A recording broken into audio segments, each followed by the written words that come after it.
আসসালামু আলাইকুম viewers, welcome to my channel. আমি কাউসার নূপুর। আজকে একেবারে পারফেক্ট রেসিপিতে কিভাবে বাটার বান, বার্গার বান বা যে কোনো বান তৈরি করতে হবে সেটা দেখাবো। আর এই যে বানের রেসিপিটা যারা ফলো করবে পুরোপুরি তারা কিন্তু একেবারে পারফেক্ট, দেখুন যে আমার মতোই বানাতে পারবেন।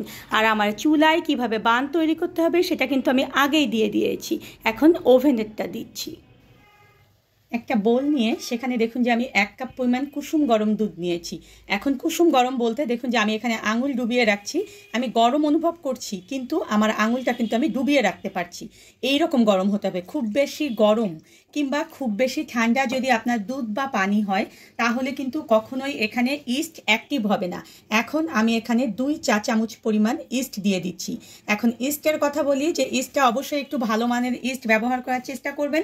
আর ইস্ট ব্যবহার করার পরে মুখটাকে ভালো করে বন্ধ করে এটাকে ডিপ ফ্রিজে সংরক্ষণ করবেন। আর যখন আবার পুনরায় ব্যবহার করবেন তখন ডিপ ফ্রিজ থেকে এই ইস্টটা 30 মিনিট কমপক্ষে আগে বের করে ইস্টটাকে নর্মাল করে নিয়ে তারপরে আপনারা ব্রেড কিংবা যে কোনো জিনিস বানাতে ব্যবহার করবেন। এখন এটাকে এভাবে ভালো মতো গুলে নিয়ে এটাকে 10 মিনিটের জন্য আমরা রেস্টে রাখবো। 10 মিনিট পরে ফিরে আসলাম। দেখুন এখন এখানে আমি 1 চা চামচ পরিমাণ লবণ দিয়ে দিচ্ছি। আর এখানে আমি 1/4 কাপ পরিমাণ চিনি দিয়ে দিলাম। চিনিটা কিন্তু সম্পূর্ণ আপনারা আপনাদের মিষ্টি কতটুকু খেতে চান তার উপরে ডিপেন্ড করে দেবেন। আর এখানে আমি দিয়ে দেব ঠিক 2 আঙ্গুল দিয়ে এভাবে মেপে 2 চিমটি বেকিং পাউডার। এটা যদি দেন তাহলে দেখবেন যে আপনাদের বানগুলো অনেক ফ্লাফি এবং সফট হবে। এখন এটাকে একটু নেড়েচেড়ে দিয়ে এর মধ্যে এখন আমি দিয়ে দেব মেজারমেন্ট কাপ দিয়ে 4 কাপ পরিমাণ ময়দা। অবশ্যই চেষ্টা করবেন যে কোনো ব্রেড টাইপের জিনিস তৈরি করতে ময়দা ব্যবহার করতে, কখনোই এখানে আটা ব্যবহার করবেন না। আটা দিয়ে অবশ্যই হবে কিন্তু আপনার ময়দার যে অরিজিনাল টেস্টটা সেটা আসবে না। এখন দেখুন যে এটাকে ধীরে ধীরে এভাবে করে একটু আমি মিলিয়ে নেব। দেখুন এভাবে নেড়েচেড়ে নেওয়ার পরে আমি 2টো রুম টেম্পারেচারে থাকা ডিম এখানে দিয়ে দেব। অবশ্যই কিন্তু আমি বারবার আমার সমস্ত বেকিং আইটেমে বলে দেই যে আপনারা ডিম যখন ব্যবহার করবেন তখন কিন্তু অবশ্যই ডিমটাকে রুম টেম্পারেচারে নিয়ে আসবেন। ফ্রিজে যদি থাকে তাহলে সেটাকে অবশ্যই ফ্রিজ থেকে 1 ঘন্টা আগে বের করে রাখবেন। এখন দেখুন যে আমি আবার 1 কাপ পরিমাণ কুসুম গরম দুধ নিয়েছি। এর বদলে আপনারা এখানে পানিও ব্যবহার করতে পারবেন। এখন এখানে 1/4 কাপ দিয়ে মেপে মেপে আমি এভাবে আস্তে আস্তে দেব, দিয়ে এটাকে একটা সফট ডো তৈরি করব। আমি এখানে 1/4 কাপ মেপে মেপে 2 বার দিয়েছি, মানে 1/2 কাপ পরিমাণ দুধ এখানে আমি ব্যবহার করেছি। এখন আমি এখানে দেখুন যে 1/2 কাপ পরিমাণ সয়াবিন তেল নিয়েছি। এর বদলে আপনারা এখানে মেল্টেড বাটার ব্যবহার করতে পারবেন। আমি একটু একটু করে তেলটাকে দেব এবং সফট একটা ডো একেবারে ভালো মতো মেখে নিতে হবে। পুরো তেলটাই দেখুন যে আমি জাস্ট অল্প একটু এখানে রেখেছি আর পুরোটাই কিন্তু আমি দিয়ে দিয়েছি। এখন দেখুন আমি আপনাদেরকে দেখাচ্ছি যে ডোটা দেখুন যে কত নরম হয়েছে। এই অবস্থায় দেখে কিন্তু অনেকেই ভয় পেয়ে যাবে যে এই ডোটা এত নরম হলো, এটা কিভাবে পারফেক্ট হবে। এখন বলি যাদের ব্রেডটা একেবারে ফ্লাপি হয় না, উপরটা সুন্দর স্মুথ হয় না, তাদের জন্য বলি যে যদি এই ডোটাকে আপনারা ভালো মতো মথে নেন তাহলেই দেখবেন যে পারফেক্ট হবে। কারণ আমি যত কিছু ইনগ্রিডিয়েন্টস দিয়েছি সব কিন্তু পারফেক্ট দিয়েছি। এখন 8 থেকে 10 মিনিট ধরে এটাকে আমরা ভালো মতো আগে সুন্দর করে মথে নেব। দেখুন কত সুন্দরভাবে আমি এটা 8 থেকে 10 মিনিট ধরে একদম সুন্দর মতো মথে নিয়েছি। এটা কিন্তু স্মুথ একটা ডো হয়েছে। এখন আমি যে ওখানে তেল রেখেছিলাম সেটা কিন্তু মাঝে মাঝে আমি হাতে একটু করে লাগিয়ে লাগিয়ে এটাকে মথে নিয়েছি, তাহলে দেখবেন যে এটা আর হাতে লাগবে না।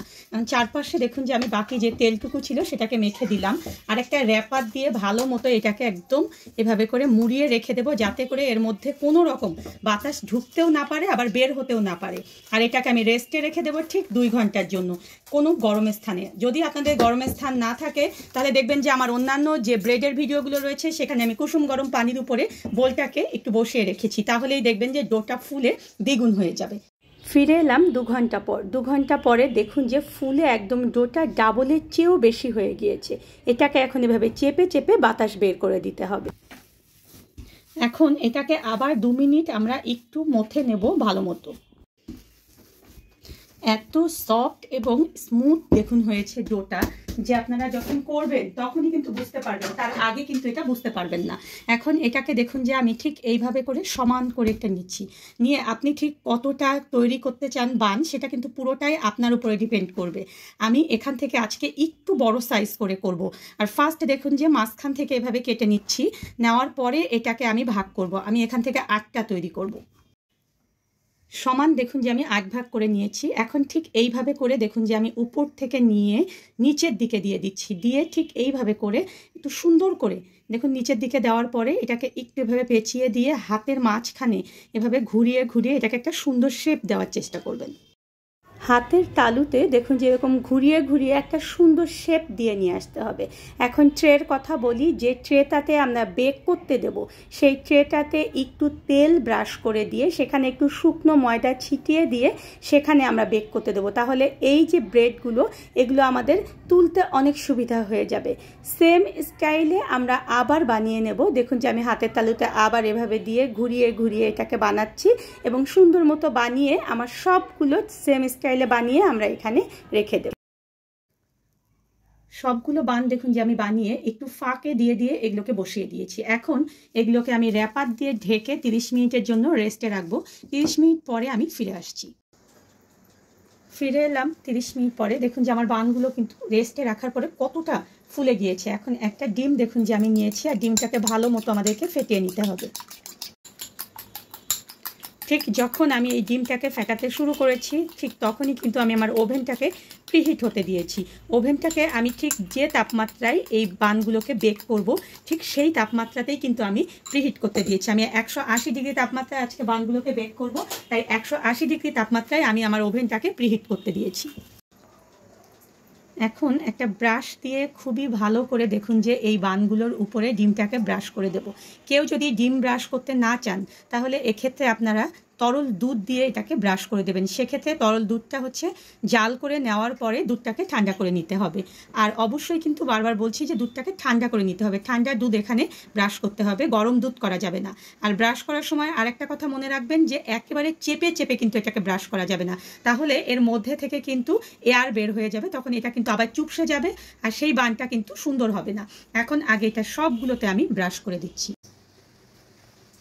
এখন ভালো মতো ডিম ব্রাশ করে দেওয়ার পরে কিছুটা সাদা তিল দেখুন যে আমি এর উপরে ছড়িয়ে দিচ্ছি। এতে করে ফ্লেভারটা যেমন সুন্দর আসবে তেমনি কিন্তু লুকটাও অনেক সুন্দর আসবে। কারো ঘরে যদি সাদা তিল না থাকে তবে এক্ষেত্রে আপনারা কালো জিরাও কিন্তু দিতে পারবেন, কিংবা এগুলো কিছু বাদ দিয়ে এমনিতে এটা বেক করতে পারবেন। এখন আসি, ওভেনটা আমার প্রিহিট হয়ে গিয়েছে, আমি 10 মিনিট প্রিহিট করে নিয়েছি 180 ডিগ্রি তাপমাত্রায়। এখন সেই 180 ডিগ্রি তাপমাত্রায় আপার ডাউন হিট দিয়ে আমি এটাকে 30 থেকে 35 মিনিটের জন্য বেক করব। 30 মিনিট পরে দেখুন যে আমার বানটা কিন্তু হয়ে গিয়েছে। এখন আমি বলি যে এই যে বানটা হয়ে গেল, হওয়ার পরে আমরা এখানে কিছুটা এভাবে করে বাটার ব্রাশ করে দেবো। এর বদলে আপনারা কিন্তু এখানে ঘিও ব্রাশ করতে পারবেন। আর বাটার কিভাবে সহজে ঘরে তৈরি করতে হবে তার কিন্তু লিঙ্ক আমি ডেসক্রিপশন বক্সে দিয়ে দেবো। আপনারা খুব সহজেই কিন্তু ঘরেই বাটার তৈরি করতে পারবেন। আর ওভেনের টেম্পারেচারের কথা বলি যে আপনার ওভেনটা ঠিক কত বড় মানে কত লিটার সেটার উপরে ডিপেন্ড করবে টেম্পারেচার। আপনার বাসার ইলেকট্রিক ভোল্টেজ কতটুকু সেটার উপরে ডিপেন্ড করবে, এবং আপনার ওভেনটা নতুন কিংবা পুরাতন তার উপরেও কিন্তু ডিপেন্ড করবে আপনার কতটুকু টেম্পারেচার লাগবে এবং কতক্ষণ লাগবে বেক হতে। এটা সবসময় মনে রাখবেন, নতুন ওভেনে কিন্তু সময় বেশি লাগে এবং টেম্পারেচার কম দিতে হয়, আর পুরানো ওভেনে সময় যেমন বেশি লাগে তেমনি কিন্তু টেম্পারেচারও একেবারে একটু বাড়িয়ে দিতে হয়। আমি এখানে 180তে করেছি, আপনারা আপনাদের বেকিং টাইমটা আপনাদের ওভেন অনুযায়ী সেট করবেন। আর যখনই দেখবেন যে সুন্দর একটা কালার চলে এসেছে ঠিক তখনই আপনারা এটাকে নামিয়ে নেবেন, এবং এখন এটাকে আমি ঠান্ডা হতে দেবো।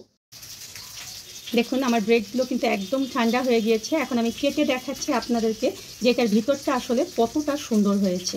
এটার ভিতরটা দেখুন যে একেবারে খুবই সুন্দর, একেবারে নরম। দেখুন, দেখেছেন এটা যেভাবে যেখানে আপনারা করবেন ঠিক সেইভাবে করে দেখুন যে একদম নরম। ঠিক এইভাবে ঘরে আপনারা খুবই সহজে বানিয়ে নিতে পারবেন। ধন্যবাদ সবাইকে আমার সঙ্গে থাকার জন্য। আর আমার পরবর্তীতে আরও নতুন কোনো ভিডিও পেতে হলে প্লিজ আমার চ্যানেলটা সাবস্ক্রাইব করে পাশেই থাকবেন।